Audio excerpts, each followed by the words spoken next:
the end-to-end security is not just for one person, right? Like the end-to-end security affects the entire spectrum of users of today's World Wide Web. So that's a topic of the day. And certificate pinning is one of the technology that's being used by most of the services and most of the applications today for providing end-to-end security. We just want to talk about what is certificate pinning, why it has become so popular, why end-to-end security has become a big topic of the day. And we also want to talk about, if you're a developer, how do you enable certificate pinning in your apps? And we also want to talk about what happens when you're an IT administrator and the world becomes an end-to-end secure world and you lose all the visibility of your network traffic. That's the biggest issue that the world, like everybody is facing, because Google and Facebook and all these other guys have moved towards end-to-end security.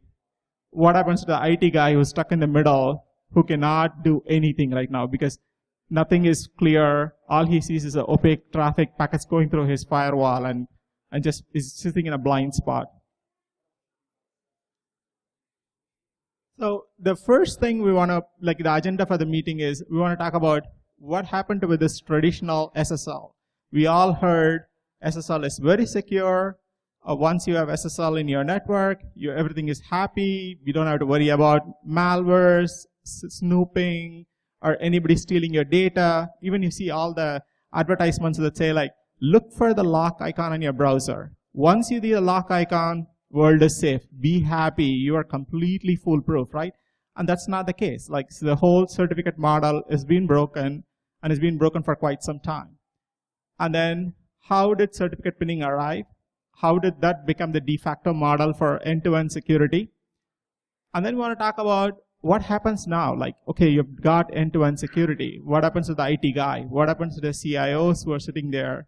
What happened to all the service providers who are using the visibility in the traffic for network optimization and all the other stuff? And what do we do now, right? Like, this is what has happened. What next? So that's the agenda for the day. So where did it start? The first thing that started breaking the certificate trust model is the certificate authority is not one person, right? It's not RSA that's issuing all the certificates. There's like so many sub authorities and end nodes and everyone. There's a tree. There's like 20 different certificate authorities that are issuing certificates. You go to your web browser like Mozilla or something and you look at the list of trusted CAs. There's like hundreds of trusted CAs. If one trusted CA issues a malicious certificate or issues a certificate without validating the entity, or if they are hacked, right, that just opens up a can of worms. So what happened, like you've seen like certificate authorities like Bit9 and Komodo, they've been hacked and then they lost their root certificate and they never realized the fact they lost it. And then for weeks and months and everything, you see malware spreading across the board, or traffic being hijacked without the users ever being aware. Because all the users care is, do I see a lock icon on the browser? I see a lock icon, that means it's SSL, I'm good to go. But they don't understand where this SSL is landing them to. It's actually taking them to a pirated website or something that's like injecting malware traffic into their computer, right? Just because you have a SSL traffic and encrypted traffic leaving your network or leaving your endpoint, it doesn't mean it's secure. So that's the biggest problem that the whole thing of PKCS and CA. That means once it's SSL, once it's encrypted by SSL, everything is good. That is not the case.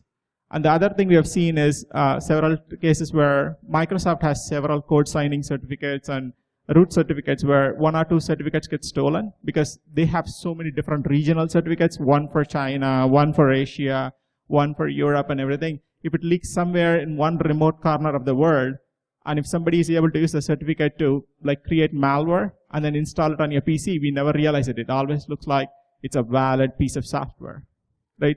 The big problem with the certificate authority right now is there is no complete loopback system of making sure every single certificate that is issued today is issued with a valid cause, and the keys and the root certificates that are used for creating the certificates are foolproof and kept safe. Because once it's hacked, you have to wait for the revocation of the certificates, and the revocation could take a long time. And that cycle, between that period of time, you could lose millions and millions of endpoints for malwares and spywares. The next thing you probably have seen in the recent times, in the recent year, is the scare that is created by Snowden and other whistleblowers.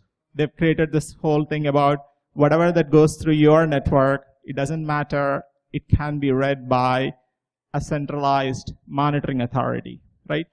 It can be SSL, it can be voice, it can be anything that you send outside your endpoint. It can be whatever it is, right? Through your mobile network, through your PC, can be monitored.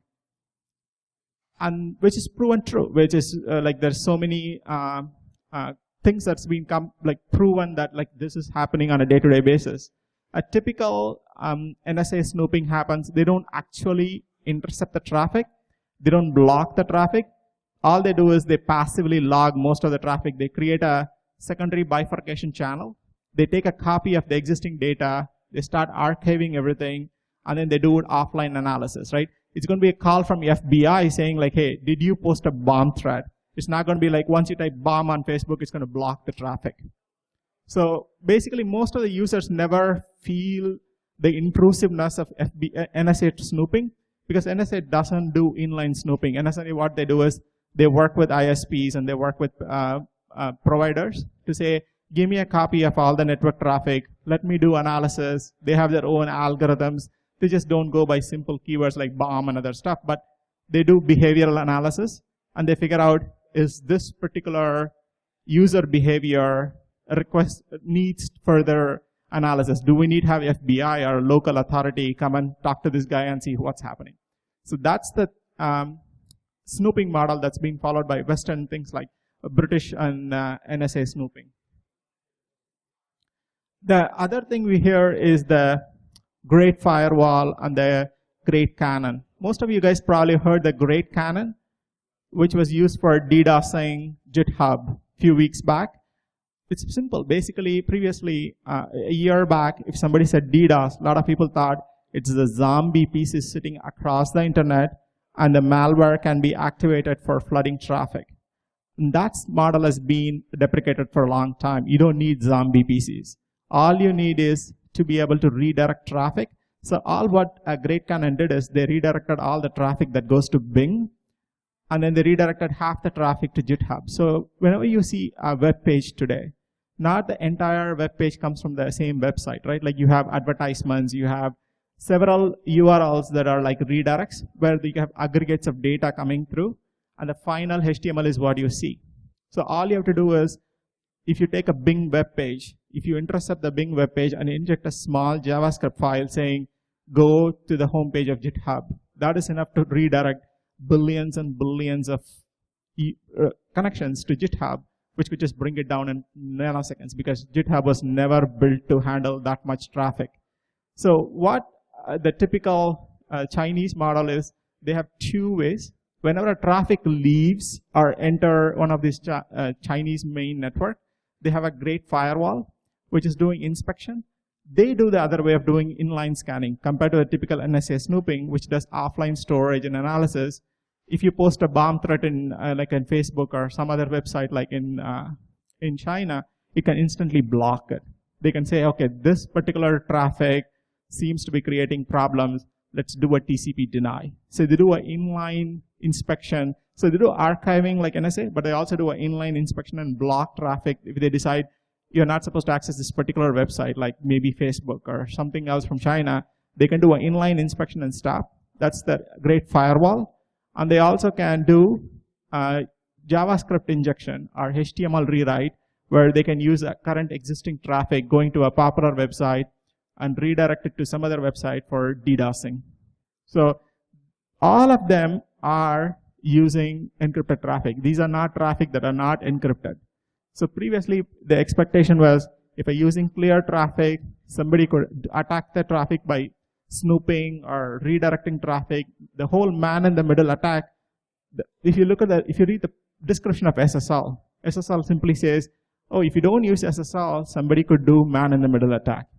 You don't need to worry about that. Even if you use SSL today, it can still do man-in-the-middle attack. Almost 80% of the man-in-the-middle attack performed today are on SSL traffic. How do these guys do it, right? We heard it in textbooks. We read RFCs. We read so many presentations and everything that says, once you have SSL, you're good to go. You see the lock icon on the browser, world is safe. Your bank transactions are safe. All your traffic is perfectly handled. Only person who can see the data traffic is the service provider. So where did it all fall apart? Where it fell apart is you got commodity hardware that can decrypt at amazingly high rates. You don't have to spend billions of dollars to decrypt terabits of traffic. Today, you have very cost-effective SSL interceptors using off-the-shelf hardware. The other thing is a simple concept of doing MITM proxy. What MITM proxy does is, so basically they take advantage of the fact we have a whole bunch of CAs that are trusted in our web browser. You take a web browser, we have service provider CAs that are being trusted. So all a service provider has to do is, let's say you are a PC that's trying to access google.com.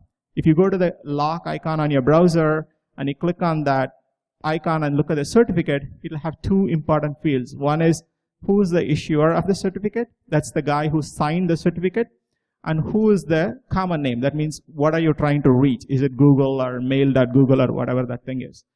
But when you have a MITM proxy in between, if you check the certificate at that time, the issuer will not be Google. The issuer will be your service provider or your IT administrator, your corporate office certificate. Basically what they do is you first try to establish a SSL connection to Google. The MITM proxy in between determines that, okay, this is a new SSL connection. It creates a fake Google certificate using its own CS certificate. It signs itself. And then it establishes a SSL connection between the gateway and the PC. From an end user, the PC is very happy because he sees a lock icon. He sees, oh, the data going out of my PC is encrypted using SSL, but it's not encrypted all the way to Google. It's only encrypted till the access point or the SSL interceptor that's present in between. And then the SSL interceptor gets a complete clear traffic. And then it actually puts in a different tunnel and it goes out. This is what happens today across the world. This is how all the NSA snooping, Great Firewall, all of them work because we never realize where the traffic gets injected and all this other stuff. Like this is one other thing you hear, like in UTM gateways from several vendors, they say, oh, we do decrypt SSL traffic. This is a simple thing. Basically what they do is when your endpoint comes into office or something, they install a CA certificate on your browser, and then your browser always trusts your router gateway to be a CA. This is one of the simplest way to do MITM hacks and everything. So you've seen several problems, right? Like SSL itself can be intercepted. Users are not smart enough to understand the traffic is not encrypted end-to-end. You hear things like NSA snooping. You hear things like China Great Firewall and all this other stuff. Now, if you're a vendor like Dropbox or Facebook or Google, you want your users to trust you. You don't want them to feel, oh, if somebody comes and posts something in my website, it's going to be, everybody's going to know what's happening. Like privacy issues and so many other things happen. Like a lot of people don't want to upload their entire backup to Dropbox, right? Like that becomes a big problem because they know like whatever they upload to Dropbox is being seen by someone, is being archived in some remote warehouse somewhere, right? So that's a big concern. So as a vendor, as a business provider like Dropbox, I want to make sure my users are happy. So what do? You work on certificate pinning. You make sure your connection is directly to the user and not with anybody else in between. So the users trust you. So that's how certificate pinning started. Basically all these vendors like Gmail, even if you use PC, if you use a Google Chrome does certificate pinning. It makes sure when you log into Gmail or Google, you're actually logging into Google. It actually validates to make sure the issuer of the certificate is Google and not some in-between CA. So yes, certificate pinning has happened. All the users are very, very happy now.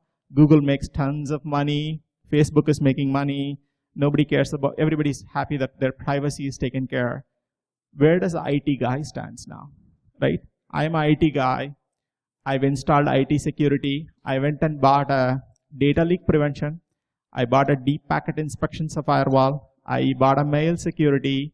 I bought secure web gateway. I bought an IDS box. I bought all sorts of stuff, assuming all of them can see the traffic that's going through the firewall.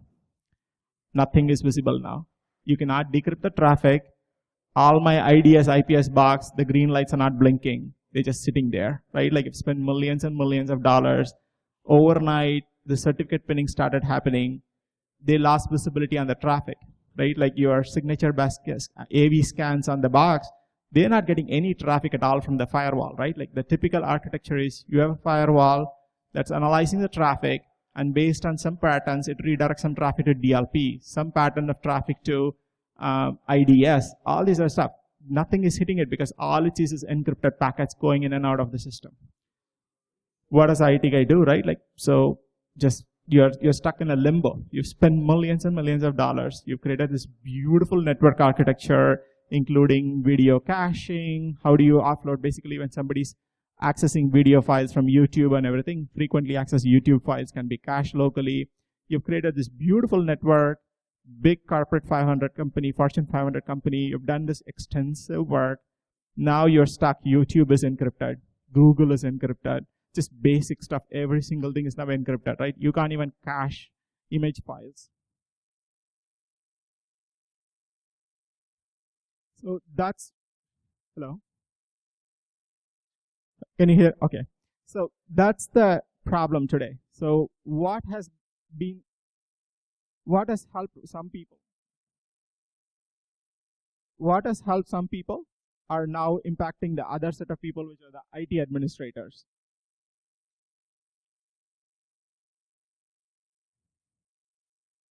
Gopal. Yeah. So what has helped the end users and the service providers are severely impacting IT administrators. So the other problem is previously you had this firewall and you had Salesforce and you had all this beautiful system for making sure nobody's copying data from Salesforce and uploading to Dropbox. That model is completely broken. You got a phone, you got two apps, you can copy data from Salesforce to Dropbox because the data that's going through Dropbox is just going to zip through your firewall with no visibility, right? All your data leak prevention schemes that you installed are worthless right now.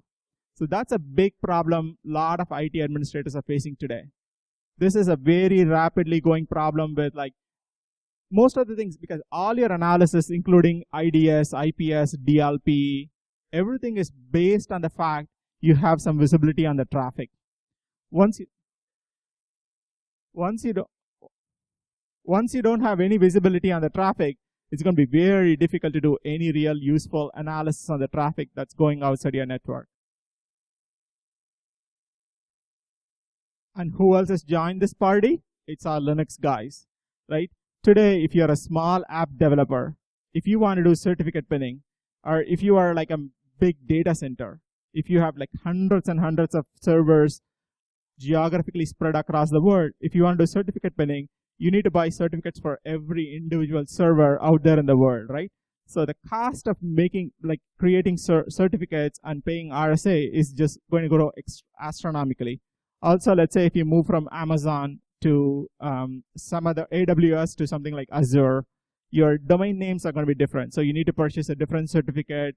So all the cost of making certificates is getting very, very expensive, right? Like, so if I'm a very small app developer, my whole budget was $100 that I paid for buying an iOS developer account, and I'm just publishing a small app, but I want to have certificate pinning. I don't want to go through RSA, validate that I'm a valid business, and make sure I have a certificate account. There's two ends of the spectrum. One is I'm a very low-end guy. The other is I'm a big, massive data center running hundreds and thousands of servers across the world. For both of them, it becomes very cumbersome and costly to chase some certificate authority, buy certificates in bulk, and make sure all of them are taken care of, right? Here's where Linux Foundation comes in. They created this project, which was there already, but Linux Foundation adopted it, which is called Let's Encrypt, which is going to be a free CA for everyone. It provides you revocation, it provides you domain validation, and it's a complete CA service. It's an automated CA service for everyone. And this one is going to drive up certificate use everywhere. Like previously, if you're an IT guy and if you wanted to have client certificates, like thousands of client certificates per users, it was just astronomically expensive. Or if you're a big, massive data center and if you want to have thousands of certificates and you want to change them, you want to move from one geographical location to the other, the costs were so expensive and you have to go through budget approval and you have to go through planning. Right now, nothing. It's this free CA run by Linux Foundation, and it's being sponsored by all the big vendors like Mozilla and Cisco. They're all joining the party. They want everything to be encrypted because more you encrypt, more boxes they can sell on the other side for load balancers and all the other stuff, right? So they like the idea of everything being encrypted. Application developers like it to be encrypted. End users like it to be encrypted. There was an in-between CA that was just sitting there and saying, I'm a gatekeeper, you guys have to give me a whole bunch of money. And that's where Linux Foundation coming in to democratize the whole CA system. So now you've got a free certificate, or you could just go to your typical CA vendor, got a certificate. How do you actually implement certificate pinning, right?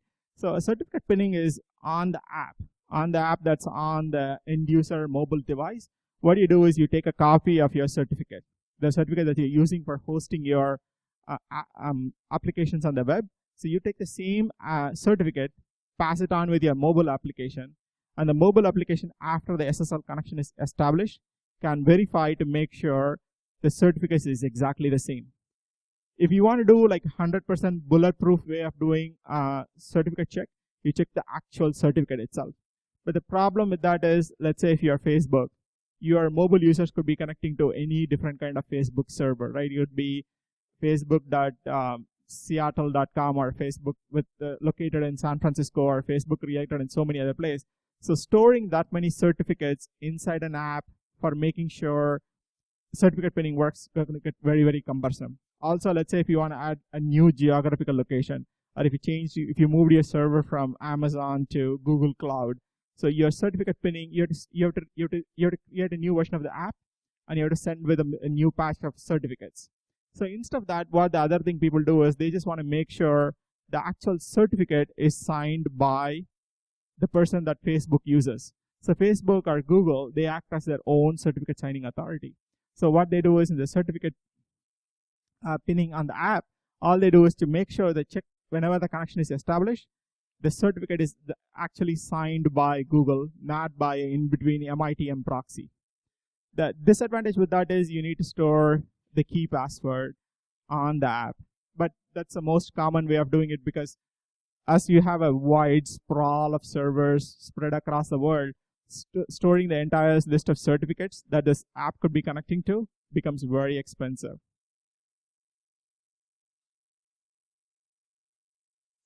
As I was talking about, if you are a developer, which way do you go? Do you want to go with the root key based certificate pinning or a certificate based certificate pinning? It's up to you. If you are like a small guy, all you have is 1 or 2 servers, a simple certificate based pinning will be enough. But if you're a massive data center with thousands of servers spread across the world, you are better off with going with a root key based certificate pinning. So now we have free CAs. It's very easy to implement certificate pinning. You just decide which way you want to go, the root certificate way or the way of doing individual site certificates, right? So what does IT do? IT, they have more and more people are using mobile apps, right? What was PC-based world is now transforming into mobile world, and you lose a lot of visibility on what's happening in the mobile world, because every individual mobile world is an app, right? Everything is now an app, not a HTML page. The traffic is all their own stuff. The other thing is you have brought millions and millions of dollars of IPS, IDS, web gateway, and all these things, expecting to get some traffic from your inspection engine, which is your firewall, to identify the different kinds of traffic and then pass it along to IDS, IPS boxes.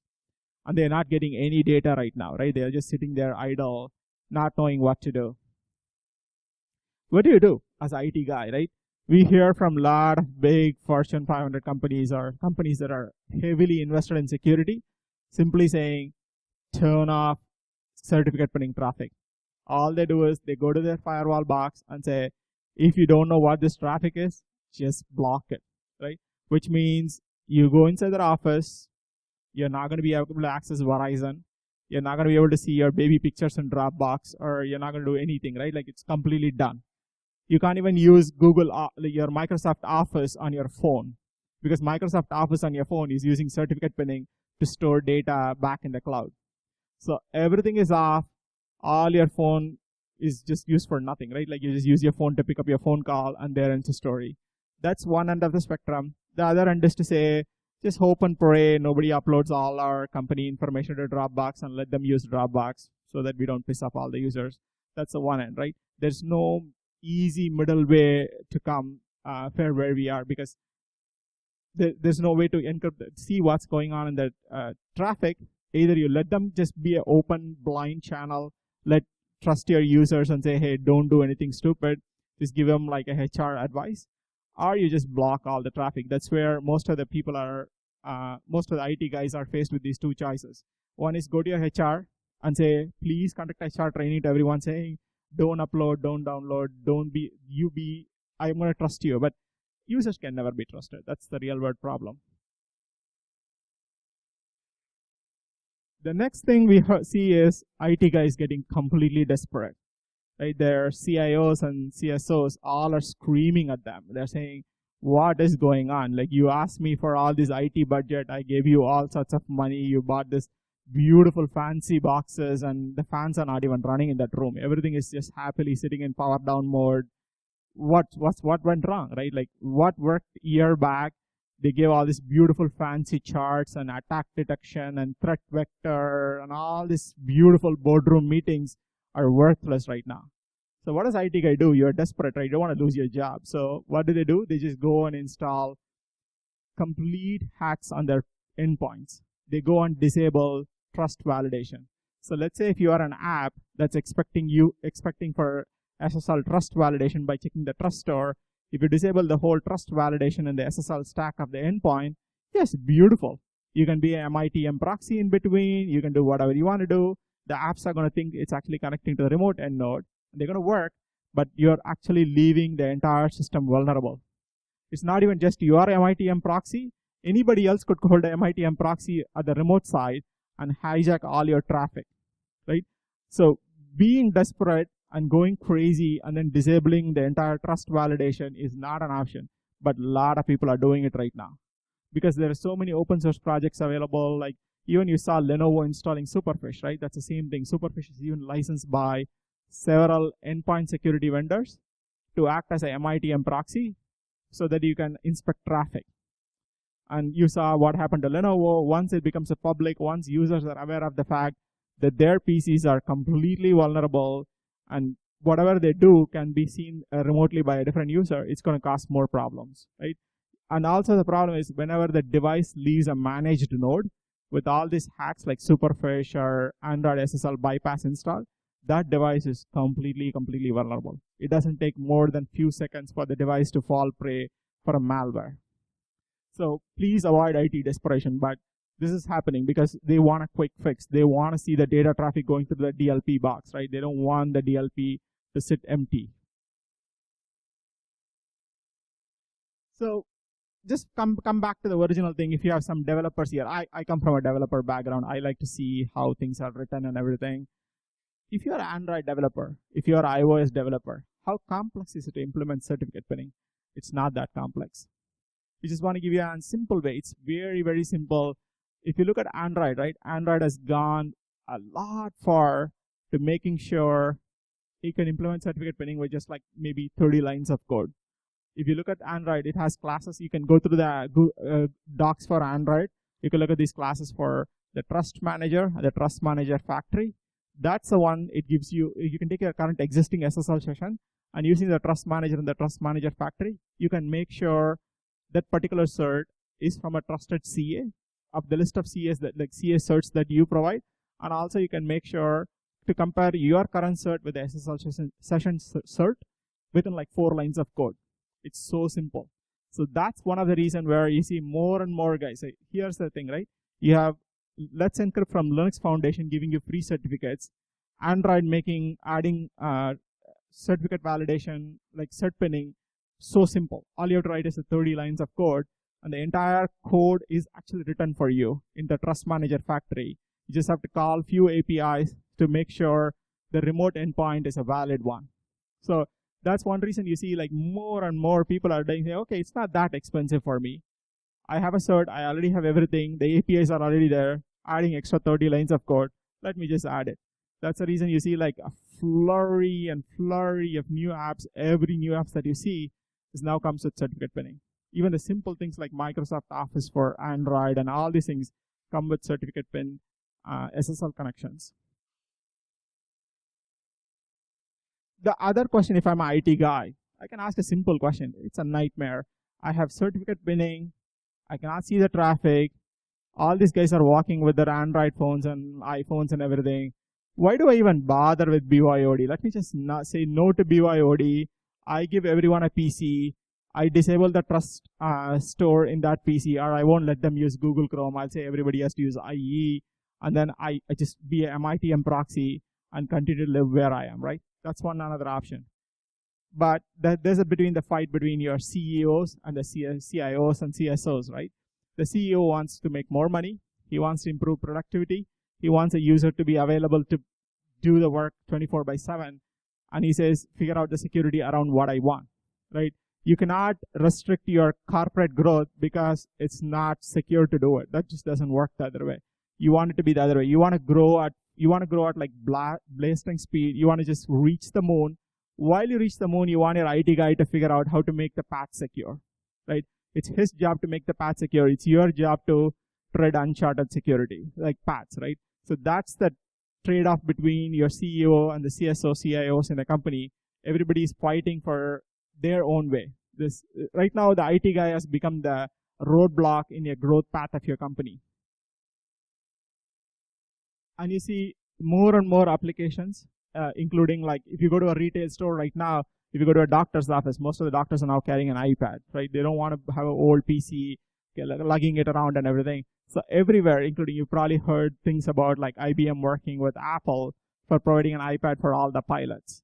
So more and more devices, like mobile devices, are being used for enterprise applications. The days when you have to go to an airport, look at an air hostess waiting in front of a terminal to look for a schedule is gone, right? You want everybody to have an iPad in their hand, find schedules. You want to go, if you go to a hospital, you go to a optometrist. Everybody has an iPad. They can just instantly scan your data and they can tell you where you are, right? They don't need to go through all the manually entering information, calling the back-end office and other stuff. So saying no to BYOD is not an option. So far, we just talked about a generic issue of certificate pinning. We talked about why all these providers like Google and Facebook were forced to use certificate pinning. And as a developer, how it is easy to implement certificate pinning. What are the tools that are available for you? You have very easy to use SDKs from Android and iPhone. You have free certificates from Let's Encrypt. So as a developer, you do that. So that's the thing. So what we would discuss so far is, just to summarize what we discussed, is why do we need end-to-end security? How do you implement end-to-end security? What are the tools available for you to implement end-to-end security? And what are the problems the IT guys are facing? Everybody else is happy with end-to-end security except for the IT guy now, right? Like that's the world has become. All the guys have joined hands together. The end users, the application providers, all of them have joined hands. They all become one side of the party. They are all very happy. The guy who is left alone is the IT guy who is like screwed. He's like, I don't know what to do now. So the next thing we want to talk about is that one of the ways you can solve some of the problems is using virtual mobile infrastructure. So just to give you disclosure of what we are is, we are one of the providers of virtual mobile infrastructure. So it's not like an unbiased pitch or anything, but what we're here to discuss is, as an IT guy, what are the options that are available for you for doing to handle encrypted pinned certificate pinned traffic. Just to give a brief overview of what VMI is, I'm not going to go in several details of VMI, VMI is similar to VDI. Most of you are aware of VDI, which is like hosted Windows services like RDP or full Windows desktop, where you host a Windows desktop on a server and people access it remotely. Instead of hosting Windows, you host Android. That's the difference between VDI and VMI. VDI is for desktops, VMI is for mobile. There's few differences. Basically, because it's Android, you get better density. You can do a little bit more, like it's more touch-based, and you can use your existing Android apps. Let's say if you're using Dropbox for Android, you don't need to ask Dropbox to develop a new app for Windows or other stuff. You can just use the existing apps as it is, but it's hosted remotely. So this is a typical architecture of VMI. VMI apps are hosted in the centralized server, and you can access them anywhere with no license restrictions. Because if you look at the typical Windows, right, Windows has license restrictions. If you have a Windows server with 1,000 users, you need to buy 1,000 licenses, etc. With Android, there's no user restrictions. So it's cost effective, it's cheaper, higher density, and also it's mobile friendly. So end users can use what they use today without needing to learn a new interface or worry about mouse pointer on a touch device. So a typical way of doing VMI is two ways. One is mobile app virtualization, which is similar to RDP. How many of you are aware of RDSH or RDP? So RDP is basically you have one server, you host multiple apps, and the apps are only the apps are delivered to the remote client through a remote protocol. And the VDI is hosting a full user interface. So the mobile app virtualization is similar to RDP, where you host multiple apps on an Android runtime remotely, and you deliver them remotely to the user. So if you are a user, if you're a corporate guy using remote mobile app virtualization, this is how my phone is going to look. I have Facebook, which is directly running on my PC, and Facebook, which is hosted on VMI, right? The VMI apps are running on a remotely hosted box. The box is hosted by the enterprise, which is your IT. So using VMI, how do you analyze encrypted data, right? Like the data is going through your network. How do you use VMI for analyzing data? There are two ways of doing it. One you can do on the SSL stack itself. The other thing you can do is on the container level. The apps that are hosted remotely on the VMI are hosted in a container, a secure container, and the container acts as an OS abstraction layer between the apps and the operating system. So it can intercept all the network traffic that is leaving and entering the app. It can also understand all the file and the content that is being passing through the app. And it can also understand app behavior. Is the app supposed to do a particular kind of thing? Are they doing like downloading a lot of data? Or what kind of app behavior the user is performing, right? You can do app behavior analysis. You can do network scanning. You can also scan all the other things like, you can also use for like recording a video session. Let's say if you find some malicious behavior, you can use that to record the video session of the user and see whether, and then you can do offline analysis.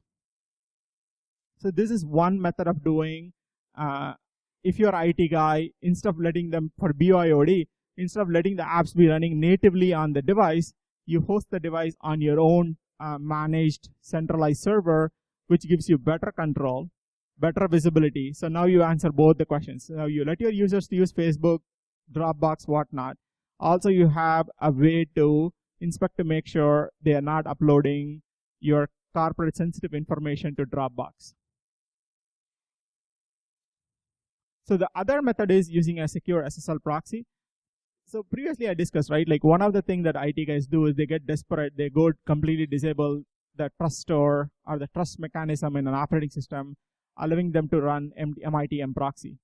But the problem with the MITM proxies are both the IT guys are opening a big can of worms, right? Once you allow an MITM proxy to be running on a network, you could have a chain of MITM proxies. Once the data leaves your network, there could be one more MITM proxy sitting up higher up on the network that could be used to intercept traffic.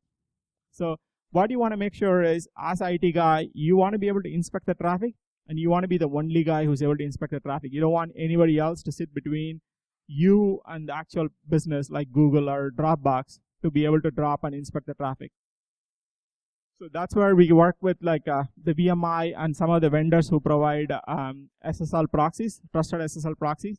They're coming up with a new protocol and a new infrastructure called trusted SSL proxy, where basically only the gateway that is approved by the IT, or the only one particular box, can act as a trusted SSL proxy, and the rest of the connection has to be directly secure.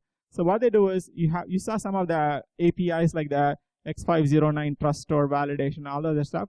So for that, what you need to do is, from the SSL state machine, there's a modification to the SSL state machine that is required. What it does is, today the SSL state machine, all it does is it maintains a peer certificate. What we do is we also maintain the tunnel certificate. Who is the actual next endpoint?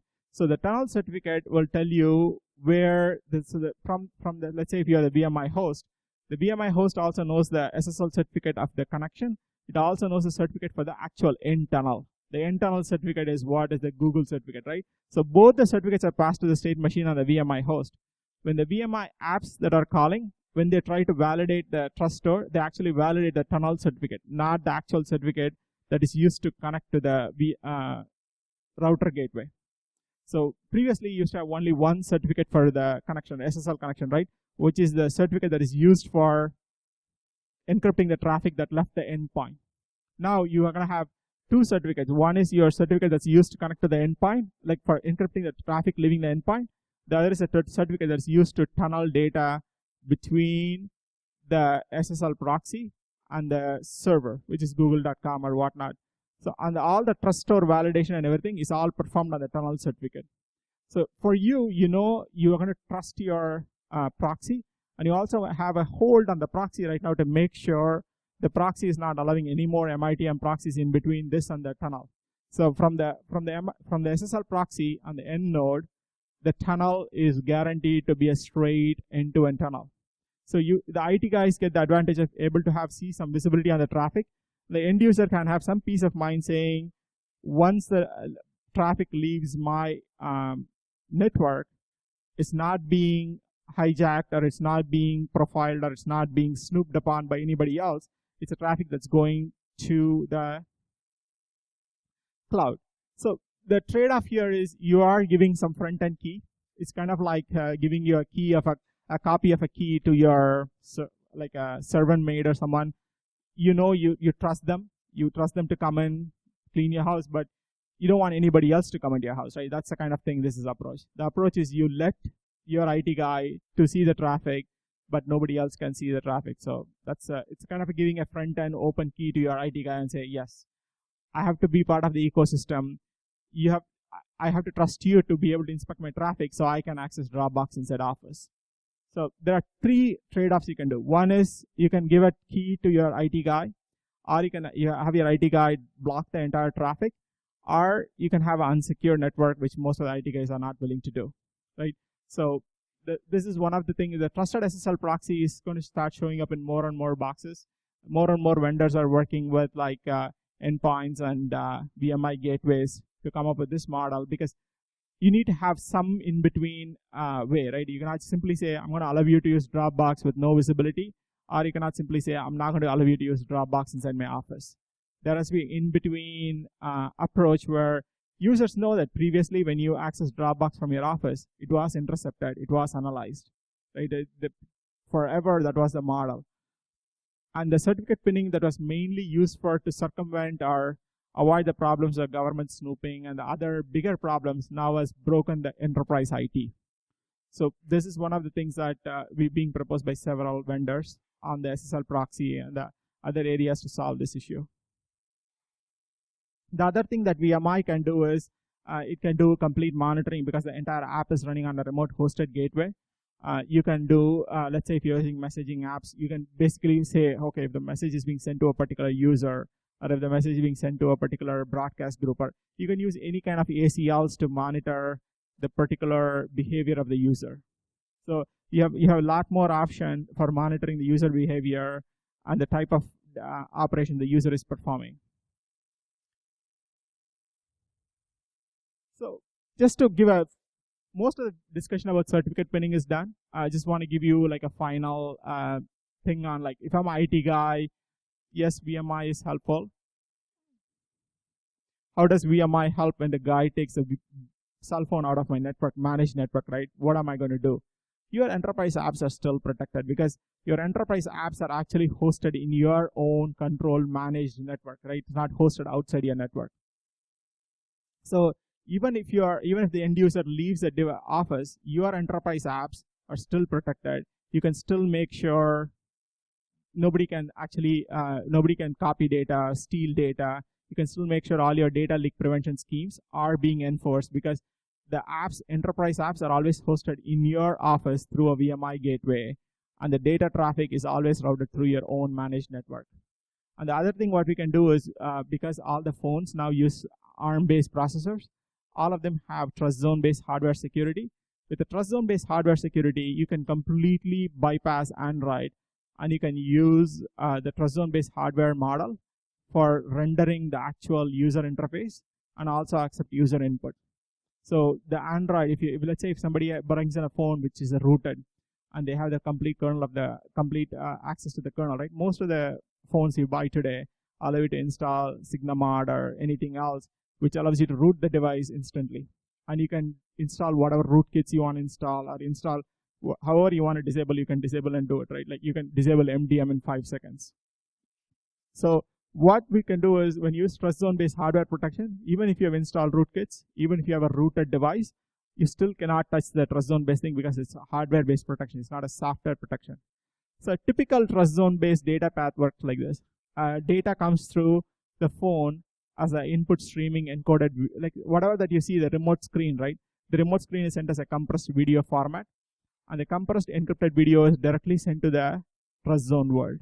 The trust zone world has a complete own memory, completely separate hardware block, and whatever that's running in the trust zone secure world can never be seen or accessed from normal world. The normal world is what is running Linux. Linux has zero visibility. Linux thinks there is only like 0 to 3 GB of RAM. After 3 GB, there is 64 MB of RAM or 128 MB of RAM that's been allocated to trust zone. So today when you buy a phone, they say, oh, we have 3 GB of RAM, right? There's always a hidden memory that's sitting behind, used for trust zone for authentication and validation and everything. And also trust zone can process IO inputs and everything. So when the chip is in trust zone lockdown, none of the normal world applications can read the memory or can access IO blocks. So the actual keyboard input that you're pressing from the touch screen, which is I2C, is directly routed to trust zone world. And so basically this is one of the things what we can do is on the endpoint to make sure your endpoint is completely foolproof and secure, irrespective of the fact what version of Android they run. They could be running a rooted version of Android, they could be running whichever thing is, like they could be just installing their own. They could just go to XDA developers, download the source code, recompile, boot their own phone. It's totally fine because hardware protection enables you to do certain things that Android doesn't do. That's pretty much the end of the presentation. Thanks for patiently listening to the whole thing. If you guys have any questions, feel free.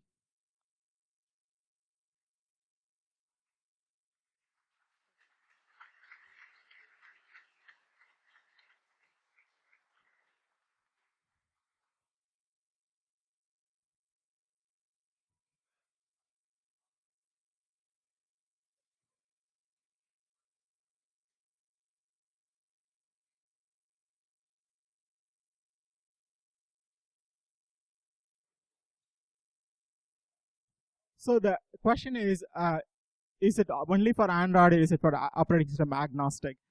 As far as the client is considered, the client can be operating system agnostic. The VMI gateway, right now, it's basically for Android. Because we want app developers. The most important thing for the VMI gateway is the app developer. If you use any other operating system, educating the app developer, or asking like guys like Dropbox and Facebook to write an app for a new OS, is not going to happen, right? They've already written apps for Android. We can get them from Google Play Store. That's the reason we use Android. But on the client device, the end user device can be Windows Phone, BlackBerry, everything is supported. There's no issues on the end device because most of them are running on a similar architecture like a Qualcomm processor or the Samsung Exynos. They all use Cortex A57. They are identical chips, right? This is have different SoC ID, but the actual chip architecture, including trust zone and everything, are identical. They use the same instruction for switching between normal and secure world. It's the same ARM processor, same Cortex A57. Hi, hello. Thank you for the presentation. I see the clear benefits of the VMI approach for protecting the endpoint. My question is, and I'm sorry if I missed this, but it might be the audio. How does the VMI approach handle the certificate pinning issue? If my application is checking for certificates, how do you block it, or how do you allow it? So just to show you, right? When you host an app on a VMI gateway, you can do two things. One is you can actually, when an app is hosted on a VMI gateway, there's a container, secure container that is residing between the VMI gateway and the application. The secure container provides the entire operating system abstraction. So every call of network traffic, every time a packet is encrypted or decrypted, the actual encryption decryption APIs are through the container. So at the application layer, you get a complete visibility of the decrypted traffic, right? Because the API that the app is calling, let's say the app is calling OpenSSL or like a Java API for decrypting the SSL call, that container is the one that's providing the OS abstraction, right? So the entire decrypted traffic has to pass through the container to the application. So the container knows the complete decrypted traffic. That is one approach. The second approach is the secure. The second approach is the trusted SSL proxy, which I was discussing. It actually, the trusted SSL proxy, what it does is, it is very similar to the MITM proxy. The one difference between MITM proxy and SSL proxy is, trusted SSL proxy is, the MITM proxy, when you connect to it, it's going to send you a certificate for the common name. So the common name is google.com, but the issuer will be the MITM proxy. Here, the MITM proxy will not create a fixed certificate. The MITM proxy will just create a normal certificate and then connect to you, but also it will pass you the tunnel certificate back to you. So you know where the MITM proxy is connecting. Previously, when you're working with MITM proxy, you have no idea how many MITM proxies are in between the user and the google.com, right? There could be 5 MITM proxies, 10 MITM proxies.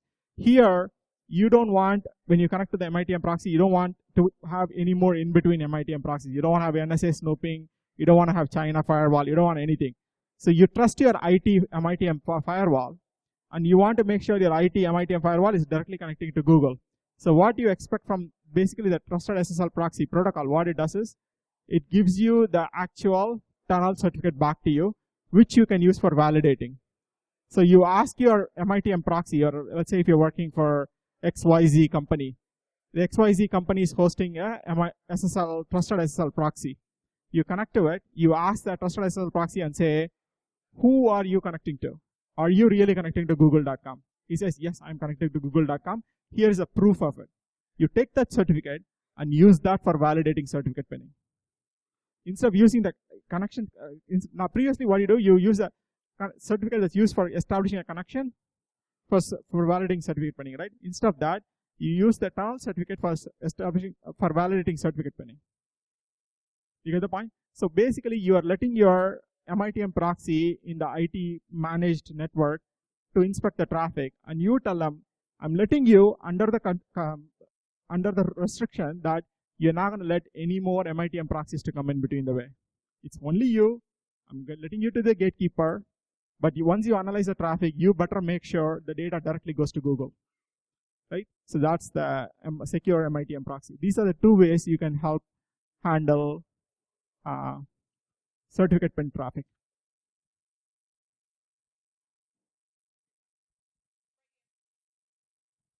So if you're, hello. All right. Okay, there we go. If you're running in a man-in-the-middle proxy, and you're trying to, how are you actually verifying the Google cert is the one that's pinned? Because the pinning's done on the application side, right? Like in this case for Google right now, they're using Chrome has it pinned, right? But if you're running a man-in-the-middle proxy, you don't actually have that information, right? You can verify that it's signed by a, quote, valid CA, but that could be China.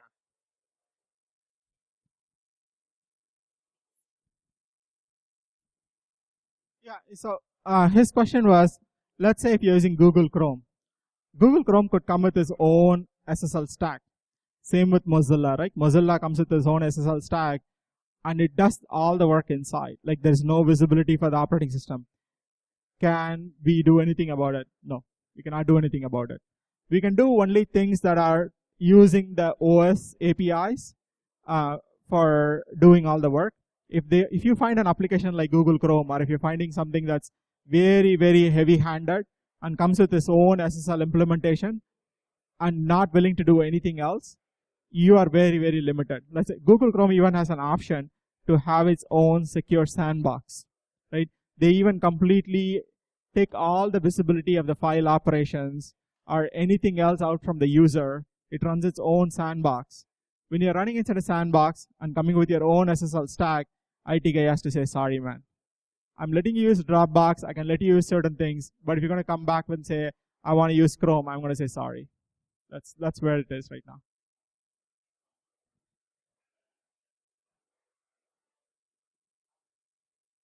Thanks for all your time. And okay, here's our timekeeper. She's been so helpful. She probably ran 5,000 laps today. Hello? Okay, this is kind of a stupid question, but this all appears to be designed for a phone connected to a Wi-Fi network. Suppose I'm trying to smuggle data out of a network or into it over the cellular connection, or even on the internal flash memory. This technology doesn't do anything to prevent that, does it?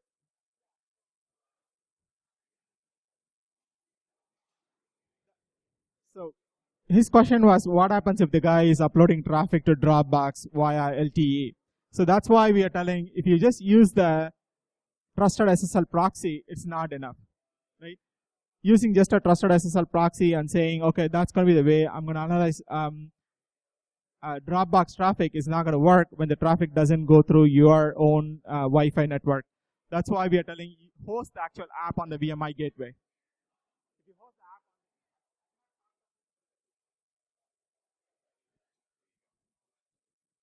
So if you host the app on the VMI gateway, the traffic always leaves through your corporate managed network. If you just use a trusted SSL proxy, what you're saying is perfectly true. There is no way to inspect the traffic that's going through LTE, right?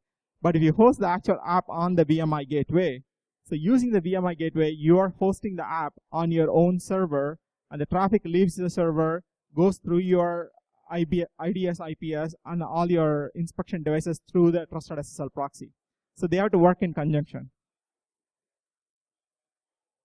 The whole thing is the main thing is, if you're not hosting the apps on the VMI gateway, as you're saying, it's not a completely secure thing. Or you have to do like signal jammers and disable all the users from stop using LTE inside the office. Like use some kind of a MDM or something like that and say nobody should use LTE when you're inside the office. What you're saying is 100% a valid question because there's no easy answer for that.